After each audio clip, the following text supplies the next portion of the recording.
Praise the lord. ఈరోజు దేవుని వాగ్దానము, నీ నామమునకు భయపడునట్లు నా హృదయంలో ఏకదృష్టి కలుగుజేయుము.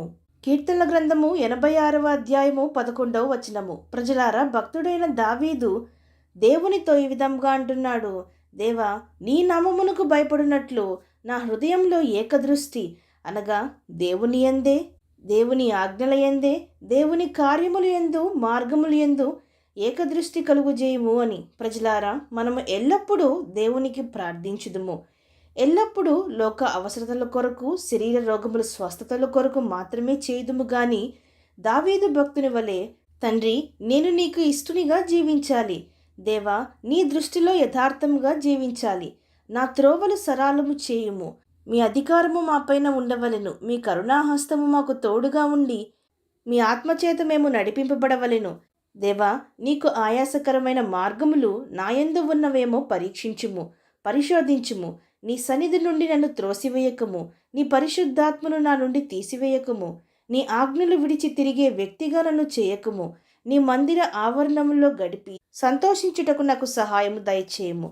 దేవా, నా హృదయాంతరంగములను పరీక్షించి నీకు హేయమైన వాటిని తీసివేయము. నా అపరాధములను, నా దోషములను క్షమించుము. వాటి వలన నీకు నేను దూరము కాకూడదు. నా అతిక్రమములను నీవే ప్రాయశ్చిత్తము చేయగలవాడువు.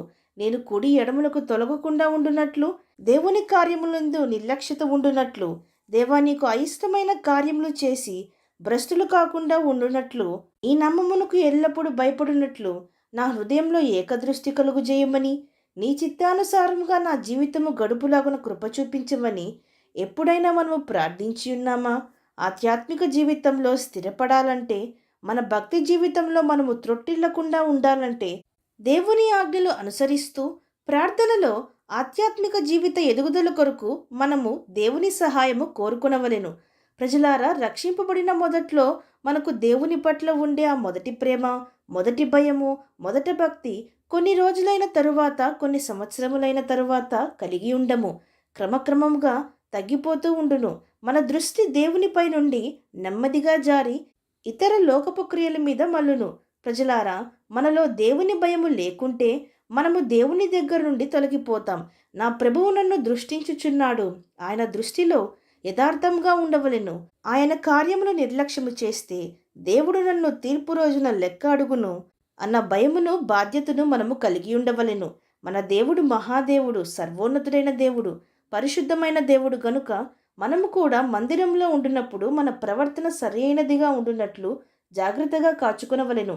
కేవలము మందిరంలో మాత్రమే కాక, మనము ఎక్కడ ఉన్నా, ఏమి చేసినా మన యథార్థతను, పరిశుద్ధతను విడువక భయముతో, వణుకుతో మన రక్షణను కొనసాగించుకొనవలెను. విశ్వసించిన వారు నాతో పాటు ప్రార్థనలో ఏకీభవించండి. ప్రార్థన.